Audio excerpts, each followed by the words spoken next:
கல்வி எவ்வளவு முக்கியன்ட்டு எல்லாருக்கும் தெரியும். இதுல இந்த இடத்துல கூட ஒரு பிஸ்னஸ், ஒரு வியாபாரத்தை திணிச்சு இந்த வியாபாரம் எந்த லெவலுக்கு போயிருக்குன்னா, குழந்தைங்க அப்பெல்லாம் 5 வயசுக்கு மேற்பட்டு தான்.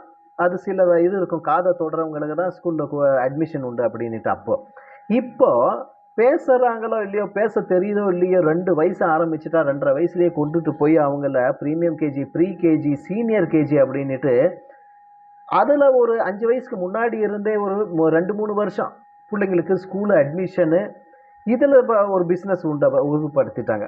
அதுங்களுடைய சுதந்திரம் போகுது, விளையாடுற ஒரு சுதந்திரம் போகுது. பிள்ளைங்களுக்கு என்னங்க அந்த நேரத்துல தெரியும்? படிக்கிறது எல்லாருக்கும் தேவைதான், ஆனா அதுக்குன்னு ஒரு லிமிட் வேணும். இது வளருது வளருது நாடு வளருதுன்ட்டு இந்த மாதிரி சுதந்திரத்தெல்லாம் பிள்ளைங்க கிட்ட இருந்து பறிக்கிறதும் மிக தப்பு. இதை மாறினா இன்னும் நல்லா இருக்கும் உலகெங்குமே.